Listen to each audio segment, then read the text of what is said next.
कि इस काल और माया के देश से बचने के लिए तुम्हारे पास उपाय है। और वो उपाय क्या है कि प्रभु की शरण में जाने के बाद सभी बीमारियों से, सभी समस्याओं से, सभी जितनी भी आपदाएं हैं उनसे निजात पा सकते हैं। आप सभी को प्यार भरी राधा स्वामी जी। देखिए, जो आज का सत्संग का विषय है उसमें महाराज जी ने बताया कि इस जगत में सब दुखी है, केवल सुखी है तो सत्संगी। जिन्होंने नाम का दान ले रखा है वह इंसान सुखी है, क्योंकि उनके पास संतोष रूपी खजाना है। हमें एक पल की भी खबर नहीं हम कब तक जिएंगे, कब क्या हुआ, इसलिए हमेशा अच्छे कर्म करो। 2 काम अवश्य करो, पहला अच्छे कर्म और दूसरा प्रभु का नाम का सुमिरन। महाराज जी ने बताया कि जब पेट 2 रोटियों से भर सकता है तो क्यों हम दूसरों के हक पर डाका डालें, क्यों हम अधर्म की कमाई करें। और इसलिए महाराज जी ने बहुत प्यारी प्यारी बातें सत्संग में बताई है। महाराज जी ने बताया कि नाम को मत भूलो, सब कुछ भूल जाओ, वह नाम आपको पार तार देगा। तो चलिए आपका कीमती समय लेते हुए सत्संग को शुरू करते हैं। कृपया सत्संग को पूरा सुनकर पुण्य भागीदार अवश्य बनिए। राधा स्वामी। जो लोग प्रभु में विश्वास करते हैं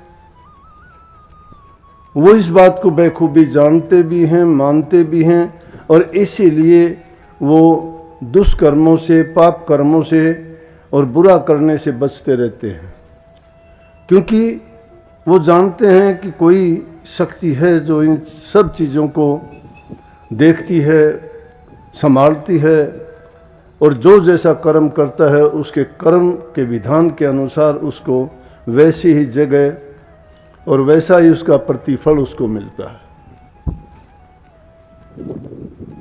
ये मौसम, ये महीना इतना अच्छा था,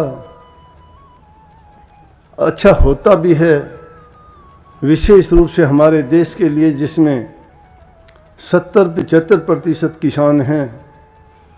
किसान आषाढ़ी की फसल को काटते हैं बैसाखी के त्यौहार को मना के। खेतों में अन्न से भरे हुए खेतों को देखता है, इसकी मेहनत का फल है, उसको देख के इसको बड़ा आनंद और खुशी मिलती है। ये उसके परिश्रम का फल है, लेकिन जो परिश्रम करता है उसका फल उसको, इंसान को अच्छा मिलता है, तो उसको देख के जो प्रसन्नता होती है वो कहीं नहीं जा सकती। और उसी खुशी में इस बैसाखी के त्यौहार को विशेष रूप से अपने पंजाब में मनाते थे।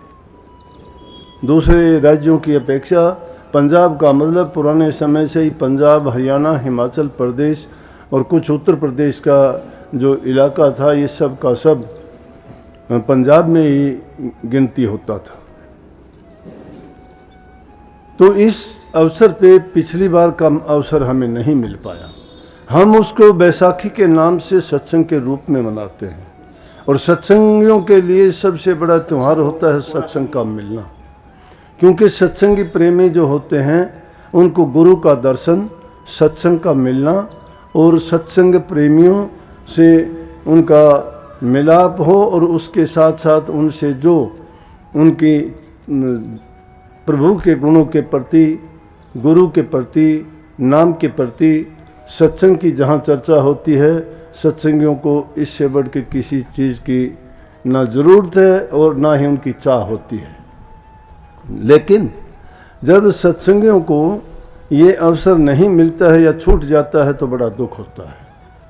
अब भी समय ऐसा था, देखो थोड़े से समय में ही, हालांकि ऐसा इंतज़ाम किया गया सत्संगियों के लिए, लॉकडाउन के दौरान में हम इकट्ठे नहीं बैठ पाए, मजबूरी थी, बंधन था, और अवश्य रूप से जो सरकार की तरफ से आदेश थे वो हमें मानने चाहिए थे, हमारी नैतिकता के अनुसार भी और स्वास्थ्य के नियमों के मुताबिक भी हमें उनका पालन करना चाहिए था। हमने उनका तो पालन किया, लेकिन फिर भी मैंने लाइव सत्संग आश्रम से ही बैठ के आपको यूट्यूब पे, फेसबुक पे और सत्संग अपने टीवी चैनल के माध्यम से आप तक पहुंचाया। सत्संग से आपको कभी वंचित नहीं रहने दिया, इसीलिए आप सत्संग से लगातार जुड़े रहे। और सत्संगी जीव को वो ताकत देता है कि जिसके कारण वो किसी चीज़ की परवाह नहीं करता। समय समय पर सत्संगियों के दिल में तरह तरह के जो भ्रम बन जाते हैं, कुछ बातें ऐसी आ जाती हैं कि जिनके कारण उसे वो कई बार विचलित हो जाता है, तो उसका विचार डगमगाने लगते हैं और सोचने लगता है कि मुझे क्या फ़ायदा है इस सत्संग में आने से, प्रभु की भक्ति करने से, जब दूसरे लोगों की तरह हमें भी कष्ट और दुख उठाने पड़ते हैं। लेकिन जब संत सतगुरु का सत्संग सुनते हो, समय के अनुसार वो आपके मन में पैदा होने वाले ऐसी जो बातें हैं, भ्रम हैं, कोई भ्रांति पैदा हो जाती हैं, उनका निवारण कर देते हैं। और फिर सत्संगी अपने दिल में ही अपनी भूल को स्वीकार करता है। इसीलिए गुरुमुख की महिमा और वक्त गुरु की महिमा गाई गई है कि वक्त के गुरु वक्त वक्त पर, वक्त के अनुसार, परिस्थितियों के अनुसार और हमारी ज़रूरत के मुताबिक हमें जो हिदायत सत्संग के माध्यम से देते रहते हैं, उनसे हमारे मन को ताकत मिलती है, भटकाव से बच जाते हैं और हमें जो मन में भ्रम पैदा होते हैं उनका सहज में ही निवारण कर देते हैं।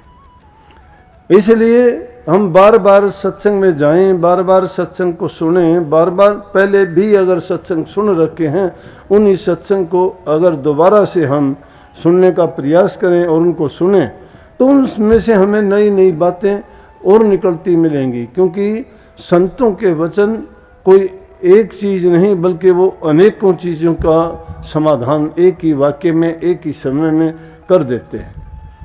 और उनको एक समय में जब सुनते हैं तो एक मतलब के लिए एक मतलब हल होता है, दूसरी बार सुनते हैं तो दूसरा भी उसी में हल हो जाता है। वो चीज़ें ऐसी हैं क्योंकि संतों के वचन जीव के कल्याण के लिए, हित के लिए, भलाई के लिए और उसके पाप कर्मों का नाश करने के लिए हैं। इसीलिए संतों ने सत्य नाम का भेद देके उनको सहारा दिया कि अपने मन की शक्ति को जागृत करो।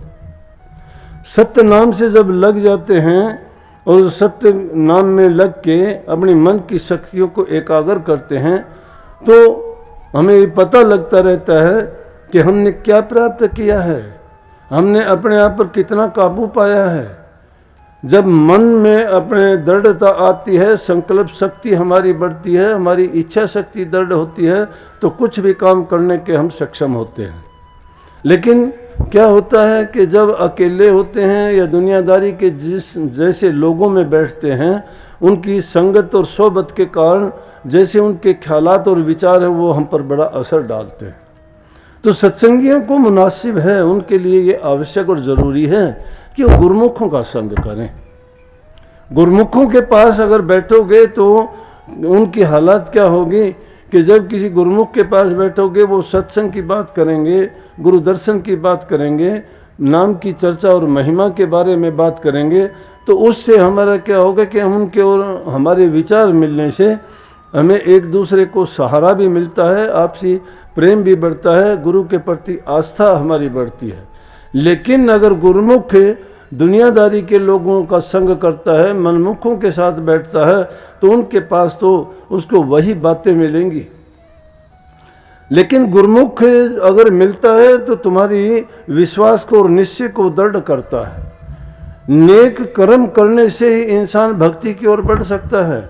जिसके मन में दया नहीं है, जिसके दिल में प्रेम नहीं है, जो सेवा भाव को नहीं जानता है, वो दीन गरीब के दुख को नहीं समझता है, वो किसी ज़रूरतमंद की कोई सेवा नहीं कर सकता है, उसकी सहायता नहीं कर सकता है, चाहे वो कैसी भी, कितनी भी भक्ति करो, कितना भी वो नाम को जपो, कितना गुरु गुरु करो, कितना सत्संगों में जाओ, उसका मैं कहता हूँ उसके पल्ले कुछ नहीं होता। जब तक ये ज़रूरी चीज़ें हैं, ये चीज़ें जिस इंसान के दिल में हैं, मैं वो सहज भाव से सब कुछ प्राप्त कर लेता है। किस प्रकार से, जैसे एक छोटी सी बात बताऊंगा, उसके माध्यम से आपको अच्छी तरह समझ में आएगी कि एक बार हज करने के लिए एक काफ़ी लोगों का संग जा रहा था और वो उस ज़माने में पैदल जाने का था। मक्का मदीना लोग जाते हैं हज करने के लिए, और जो हज करके आता उसको हाजी कहते हैं।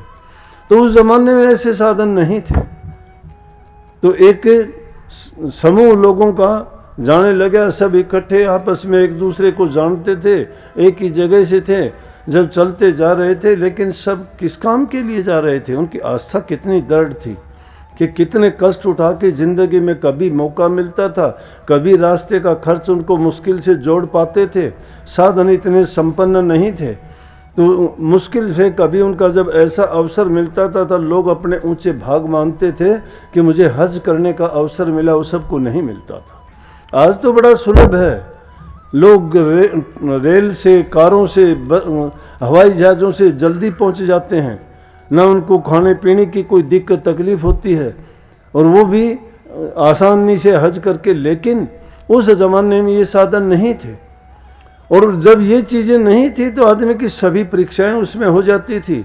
धैर्य उसमें देखा जाता था, तप उसमें देखा जाता था, साधना उसमें देखी जाती थी, उनके संकल्प का उसमें पता लगता था, उनकी आस्था का पता लगता था। जिनकी आस्था दृढ़ होती है, कितनी भी तकलीफ़ क्यों ना हो, जो डगमग होते हैं, जिनकी आस्था दृढ़ नहीं होती, वो तो बदलते हुए देर नहीं लगते, वो तो आज यहाँ कल और कहीं मिलेंगे। आज सत्संग में, कल देखोगे कहीं शराब के ठेके पर खड़े मिलेंगे। आज कुछ है, कल को कुछ मिलेंगे, क्योंकि उनके यहाँ दृढ़ विश्वास नहीं है। और जिसका विश्वास आ गया, विश्वास में सब कुछ है, संकल्प में सब कुछ है। इंसान के विचार पवित्र और शुद्ध होने चाहिए, दया उसके दिल में होनी चाहिए। जो दूसरों पर दया करता है, समझो प्रभु को प्रसन्न कर लेता है। जो दूसरे की सहायता करता है, समझो वो खुद की सहायता करता है। कबीर साहब ने कहा, कबीर नवे सो और कोर पर को, नवे न कोई घायल तराजू तोलिए, नवे सुभारी होए। हम अगर किसी दूसरे की सहायता करते, दूसरे के नहीं अपनी करते हैं। अगर किसी को बंदगी करते, उसको नहीं करते, हम खुद को करते हैं। अगर किसी से प्यार करते हो तुम, तो तुम उससे प्यार नहीं करते, तुम उससे प्यार अपने से करवाते हो। जो इंसान किसी को कुछ देता नहीं है, उसको बदले में क्या मिलेगा? अगर किसी को जो तुम दोगे तो आपको भी वही मिलेगा। किसी को नफरत देते हो, नफरत मिलेगी, प्यार देते हो, प्यार मिलेगा। ये जीवन सुधार की बातें हैं। पहले इंसान अपने आप को सुधार ले, अपनी बुराइयों से निजात पाए, बुराइयों को निकाल दे के करके, गिनती करके। जब बुराइयां विद्यमान हैं हम में और हम भक्ति की तरफ चलते हैं, बातें बनाते हैं कि मैं ध्यान करता हूँ, मैं सुमन करता हूँ, मैं अभ्यास करता हूँ, हमारा बैठक गुरु द्रोहियों के पास है, हमारी बैठक संसारी लोगों के बीच है जो शराब कबाब खाते पीते हैं, जुआ खेलते हैं, गंदे मंदे कर्म करते हैं, चोरी ठगी, इन बातों में जो रत रहते हैं, उनका और हमारा मेल क्या?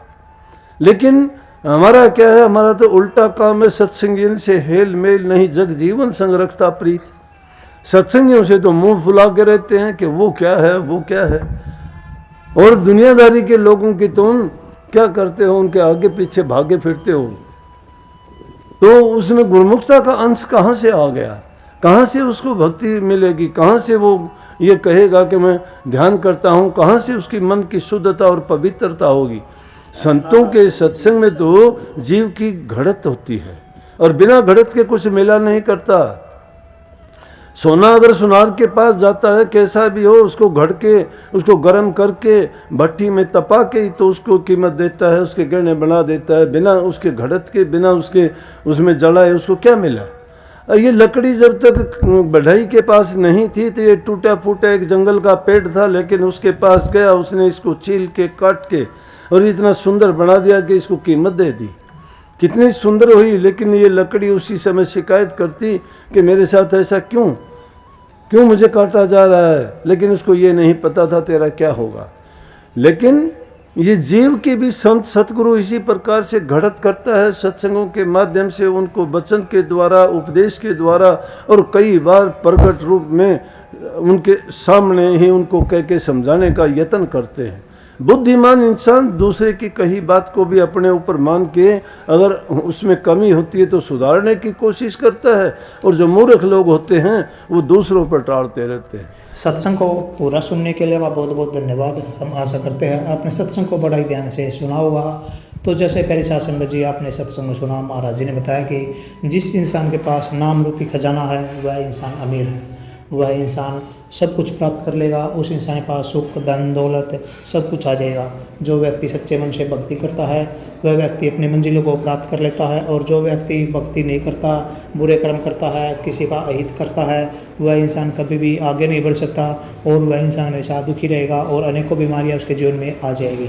और जैसा ही महाराज ने बताया कि नाम रूपी खजाने से हम अपनी बीमारियों को, विपत्ति को, आपदाओं को, समस्याओं को किस तरह दूर कर सकते हैं, तो कृपया महाराज जी की इन बातों को आप अपने जीवन में अवश्य उतारिए और अपने जीवन को सफल और सार्थक अवश्य बनाइए।